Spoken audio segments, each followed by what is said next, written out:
Witam serdecznie w kolejnej odsłonie rozmów Jak audytor z audytorem. Moje nazwisko Piotr Staszkiewicz, jestem biegłym rewidentem w RSM Poland, a moim dzisiejszym gościem jest Aleksandra Sysiak, Senior Audit Manager, także biegły rewident w RSM Poland. Witam Ciebie serdecznie, Olu. Witam wszystkich, cześć Piotrze. Olu, nie odkryję Ameryki, że obecnie żyjemy w dość nietypowych, nadzwyczajnych czasach. Niedawno COVID, teraz gdzieś tam słyszy się o ospie małpiej. Natomiast temat numer jeden to atak wojsk rosyjskich na Ukrainę i związane z tym sankcje na podmioty gospodarcze, na gospodarkę jako całość, także pomoc międzynarodowa. Powiedz nam, o tym chciałbym dzisiaj z Tobą porozmawiać, czy polscy przedsiębiorcy, polscy księgowi, księgowe, dyrektorzy finansowi, członkowie zarządów mają się czego obawiać? Powinni coś przewidzieć, wziąć coś pod uwagę, sporządzając swoje sprawozdania finansowe? Zgadza się, Piotrze, może niekoniecznie obawiać, natomiast na pewno wziąć pod uwagę przy sporządzaniu swojego sprawozdania finansowego. Tak naprawdę musimy pamiętać o fakcie, że aktualnie przedsiębiorstwa podejmują swoje oceny w warunkach wysokiej niepewności, co ma swoje przełożenie na różnego rodzaju wartości szacunkowe, na kwestie związane z kontynuacją działalności.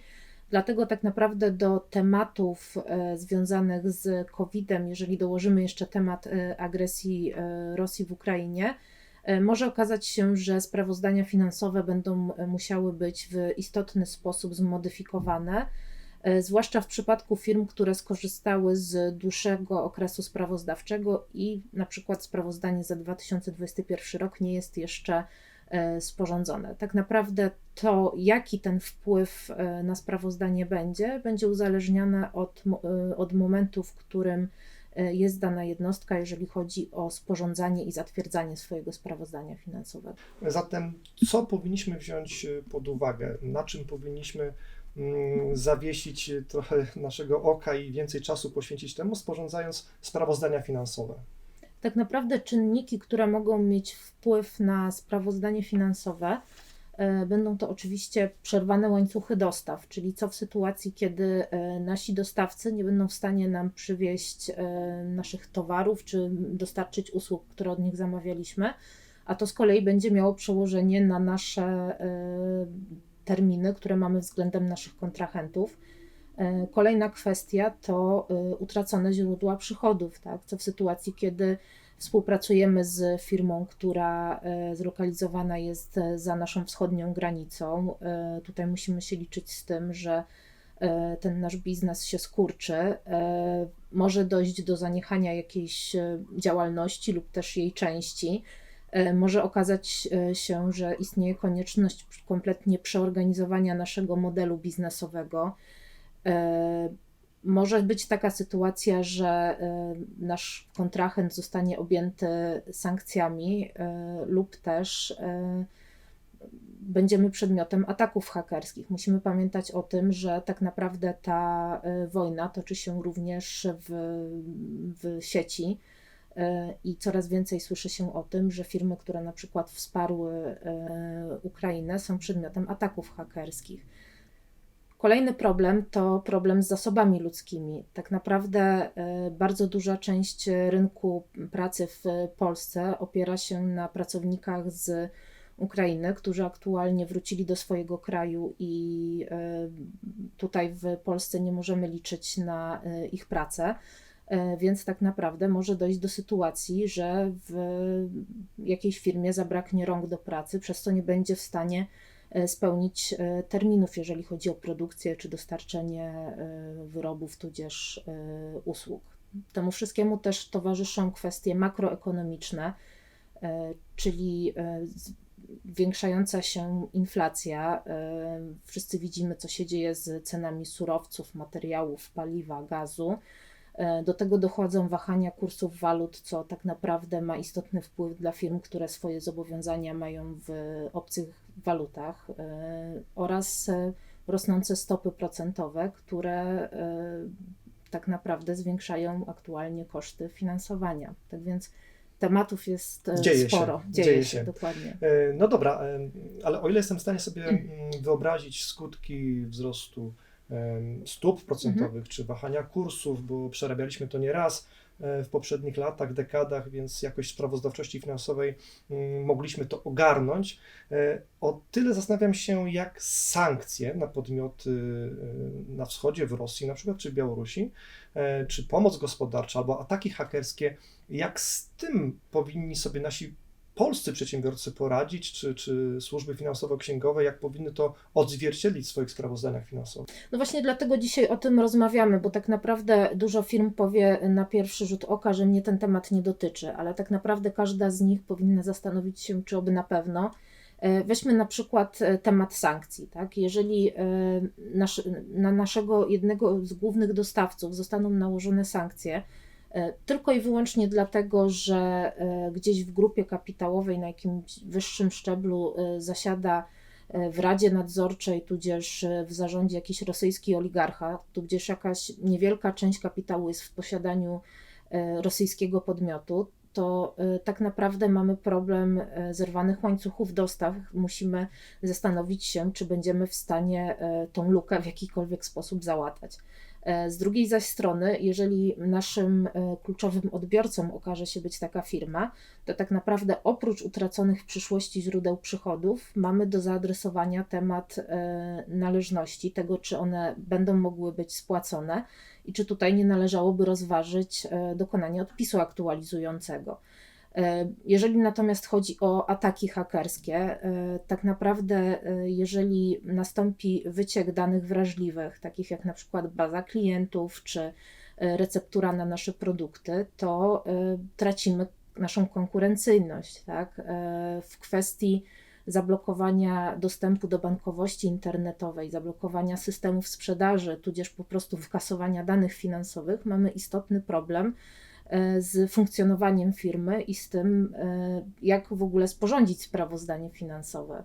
Tak więc te wszystkie tematy mogą mieć różnorodny wpływ na nasze sprawozdanie finansowe, a to w jaki sposób je rozpoznać będzie tak naprawdę zależało od tego, czy będziemy je traktować jako zdarzenie roku sprawozdawczego, czy też zdarzenie po dniu bilansowym, a to z kolei będzie zależało od tego, na jakim etapie jesteśmy ze sporządzaniem i zatwierdzaniem naszego sprawozdania finansowego. W tym miejscu chciałbym tylko zasygnalizować, że mamy pewną niespodziankę dla naszych widzów.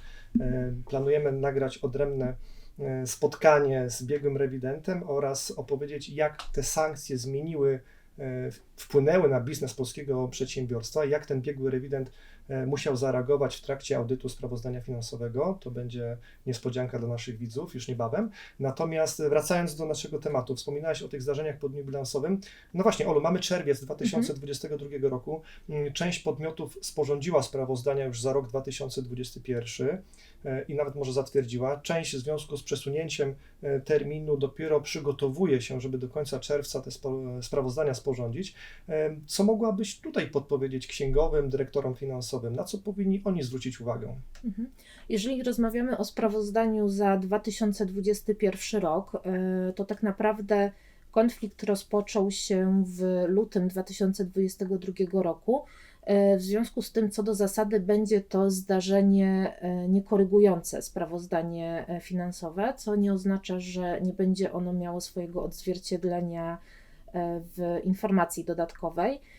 Jedynym takim wyjątkiem od tej reguły będzie kwestia związana z kontynuacją działalności, ponieważ tutaj ustawa o rachunkowości w artykule 54 mówi nam wprost, że jeżeli temat kontynuacji działalności się pojawia, to tak naprawdę trzeba go rozpoznać w bieżącym sprawozdaniu finansowym. Tak więc jeżeli sprawozdanie nie zostało jeszcze sporządzone lub też zostało sporządzone, lecz nie jest jeszcze zatwierdzone, została o nim wydana opinia, lecz nie było jeszcze walnego zgromadzenia, które to sprawozdanie zatwierdza, to tak naprawdę będzie istniała konieczność modyfikacji takiego sprawozdania, rozpoznania kwestii związanych z utratą kontynuacji działalności. No i oczywiście tutaj trzeba będzie poinformować o tym fakcie biegłego, który będzie zobowiązany do wydania nowej opinii o takim sprawozdaniu. Natomiast w pozostałych przypadkach, tak jak wspomniałam, będą to zdarzenia niekorygujące, czyli takie, o których musimy poinformować w sprawozdaniu finansowym.